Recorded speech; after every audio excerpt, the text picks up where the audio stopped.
Dugan. Thank you, Madam Deputy Speaker.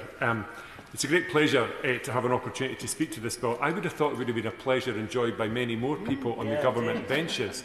Last time I checked, it's a while since I've been at university, but the finance bill and the budget that it depends on is quite an important piece of legislation with which to have your constituents' views heard, and it's scandalous how quiet the government's benches are. I think we're going to get in the order of 8 Labour speeches today, which is just unbelievable. If one was a unionist, Madam Deputy Speaker, and I'm not a unionist, was that an intervention? No, it wasn't. No, it wasn't.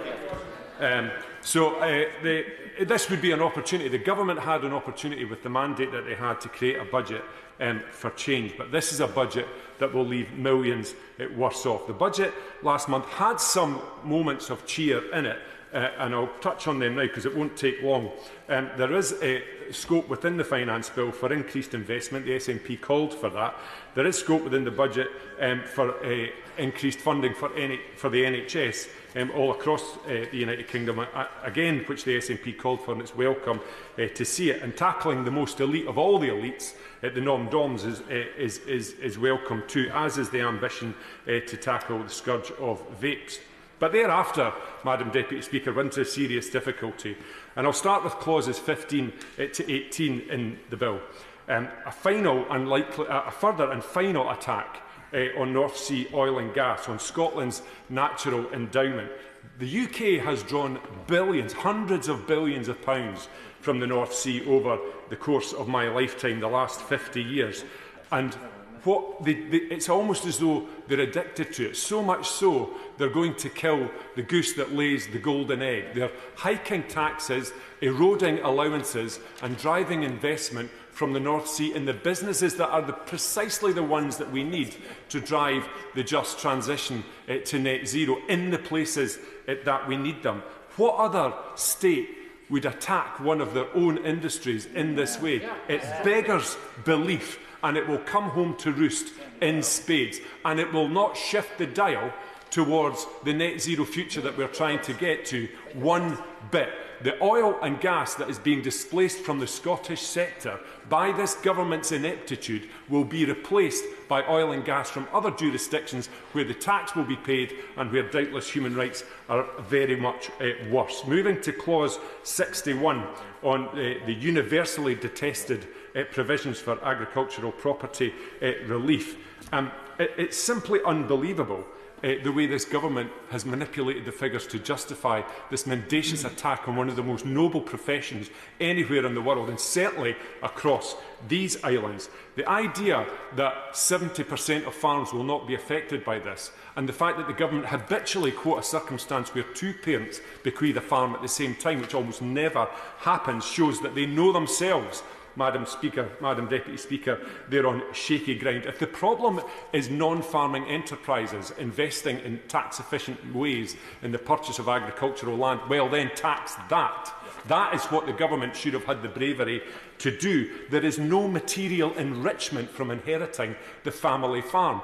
Other members today have talked about the return on capital employed in farming being miserably low. It's as much a vocation as it is an employment, and we should not ever forget that the product of what they do feeds us all. It's ridiculous, single-minded, myopic nonsense from another dysfunctional, fiscally incompetent Labour government which wouldn't know what way up was if somebody didn't point it out to them. And add to that, because they are a business, add to that the imposition that's across the economy of the increase in employers' national insurance charges. And if that wasn't enough, they've stuck the boot in on 4-door pickups, turning them into, for taxation purposes, into family cars. These are the backbone of the agricultural economy, but nothing, it seems, for this Labour government is off limits when it comes to sticking the boot into agriculture.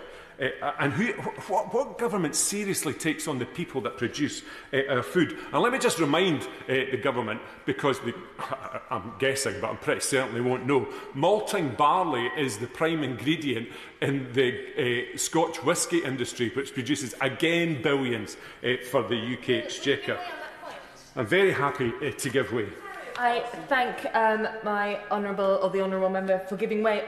On Scotch whisky industry, does he agree with me that also increasing the levy by 3.65%, making a bottle of whisky now have £12 of tax before it's even sort of out through the door, is also another attack on one of Scottish Main's industries? I couldn't agree more with the honourable member. It's absolutely that, and I'm going to touch on that just a little bit later. Madam Deputy Speaker, on clause 75, we also see that the rates of landfill tax are going up by 25%. I wonder what discussion government ministers have had with local authorities on the impact of this, because it would be just like this government to not have put two and two together and realise that will be a significant upward pressure on costs for councils. On clause 78, the high sugar drinks, a public health emergency exists in this country, in this state, Madam Deputy Speaker, and they're proposing to increase the tax from 24p per litre to £2.59 per 10 litres. Well, that's scarcely an increase at all. That's 24p per litre going up to 25.9p a litre, 1.9p a litre. We don't sell sugary drinks in litres, we sell them in 330 mils. 0.6p per can increase. Are they kidding? Are they actually kidding? It's a public health emergency. The clue's in the title. Have they got no ambition at all? This bill and the budget that led up to it will impose billions of pounds of tax rises and cuts that will hit working Scots in the pocket.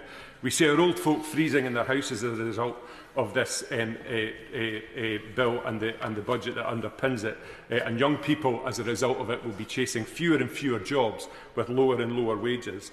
The CBI said this week that the budget sent businesses into crisis containment and damage control through tax rises, because this Chancellor's £40 billion raid on businesses is the single biggest tax increase since Norman Lamont in 1993, and the Chancellor's decisions hinge on 2% departmental efficiencies, which will never, ever be realised. We know this because it's never, ever been done. And so further cuts are coming down on top of these taxes. This is pure fiscal poison for communities and businesses across these islands. The same pain is being inflicted by this government on the Northern Hotel in Brecon and Perthshire Timber and Montrose Port as being inflicted on Nissan and Tesco. And I'm not implying that it's fine for big business and bad for small business. This is a one-size-fits-nobody finance bill, and the budget that goes along with it is the same. And the clawback that they're applying to the devolved nations that the minister wouldn't speak to earlier on is because it doesn't come close to meeting the cost of the national insurance increase. £300 million compensation for the Scottish Government, who are facing a £750 million exposure. That is the nature of what this government is doing. And what if the reward for this fiscal pain, Madam Deputy Speaker? Lower growth in the economy, lower profits, increased debt, lower investment, lower wages, falling output, capital flight, risk of default would be the ultimate conclusion from this. It's almost as though the Chancellor has forgotten that our job is to run the economy, not ruin the economy.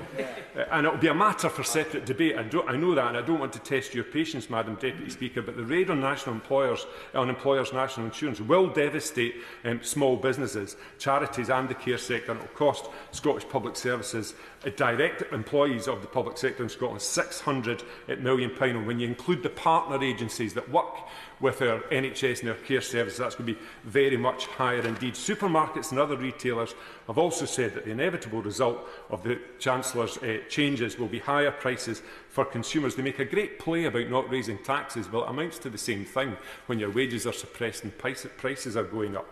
And as the honourable member mentioned, the duty on Scotch whisky was hiked in this bill, and the industry has called it an indefensible tax grab. And this is despite Labour's leader in Scotland, who, for members opposite's interest, is a gentleman called Anas Sarwar. He's claiming that he spoke to the Chancellor about this. Well, I'll be very interested to know what that conversation was. Is it OK if I hike up duties, Anas? Yes, no bother, Chancellor, you carry on. And one of the glaring omissions in this bill was WASPy women, Madam Deputy Speaker. It is welcome, of course, that the budget is going to address the great imposition that was put on people affected by the infected blood scandal, and of course the postmasters as well.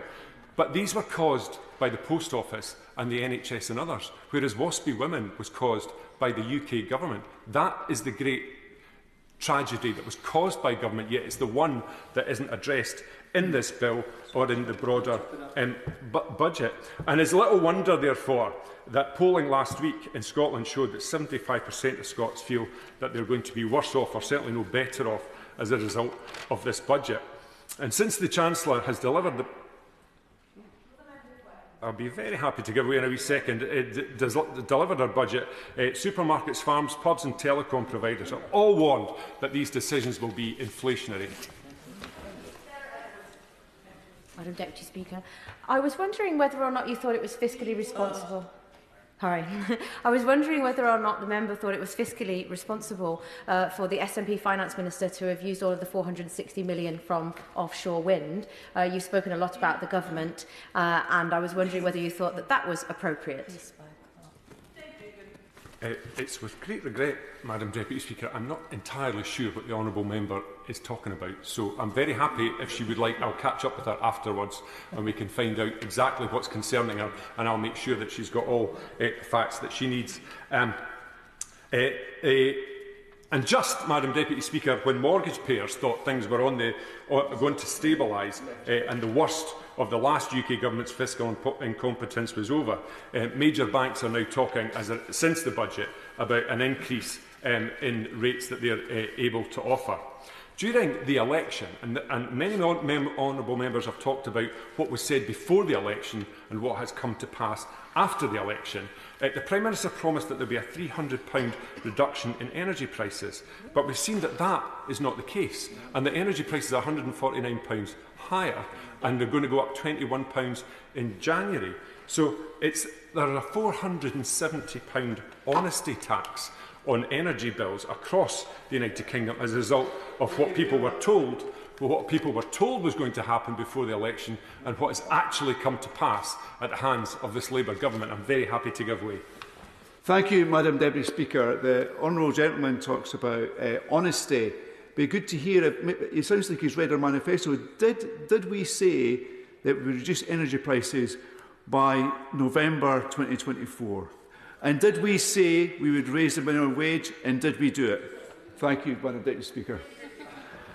I'm very pleased for the honourable gentleman's intervention. I can only assume he was a used car salesman in a previous life. He's like, but you needed to read the small print. Labour, we'll reduce your energy by £300. Terms and conditions apply. Honestly, you couldn't make it up. But it's not. I think they're probably telling him rather than me, Madam Deputy Speaker. But it's not. It doesn't just end there, and it's a very serious point because there is 900,000 people in Scotland, pensioners, who will be stripped of their winter fuel payment on ours, the coldest part of this island, without so much as a by your leave to the Scottish Government. No, I won't. And we've touched on a number of issues there, Madam Deputy Speaker. Just in closing, earnings are set to grow by just 1.6% as a result of this bill and the budget that goes with it in real terms over the Parliament. This will extend the UK's long pay stagnation. By 2028, average weekly earnings are set to be just £13 higher than they were in 2008. That's the findings of the Resolution Foundation. And Labour spending plans after 25-26 are unlikely to survive contact with reality. That's the findings of the Institute for Fiscal Studies. And I will take his intervention because he's goaded me. Thank you, Madam Deputy Speaker, and thank you for giving way. On the point around the winter fuel allowance, obviously the government has taken the difficult decision, to mean test it and protect the poorest pensioners. But my understanding is that this is a devolved power in Scotland, and the Scottish Government could have made the decision to use the resources it has, perhaps from the wind which was discussed, to extend out to more pensioners in Scotland. But it didn't, did it? It decided to enforce that cut in Scotland when it could have taken a different path, particularly given the additional uplift of money which has come from this budget. So, I don't know the honourable gentleman, I've never set eyes on him, but I'm going to make the assumption that he's a Scottish Labour MP. I don't know who he is because he's only just appeared in the chamber, despite the fact that we're 2.5 hours into this debate. But he asks me, and we've heard a lot from that honourable lady as well, he asks me, what is the Scottish Government going to do about the winter fuel payment? Well, let me tell him, the next time he's an apologist for the United Kingdom, the Labour government devolved control over winter fuel payment and then effectively took the budget away by cutting it for pensioners elsewhere in the United Kingdom. That's the trap of devolution. He doesn't want to see it. I can see it fine. And he actually, I don't know how he knows what the Scottish Government is going to do in terms of the winter fuel payment and what targeted support they'll provide in the winter ahead. But one thing is for sure, Madam Deputy Speaker, is that whoever it is in Scotland that's standing up for pensioners, it certainly won't be the Labour Party, that's for sure. So, in closing, Madam Deputy Speaker, it's no surprise that this bill and the budget that advances it holds nothing but pain for communities, its services and business in Scotland. Labour takes Scotland for granted. The Labour government even ignores the representations of the Westminster apologists that sit over there on their own benches from Scottish constituencies. Another tragic budget for Scotland then, another push factor inexorably moving us closer to independence. So at least the budget's good for one thing.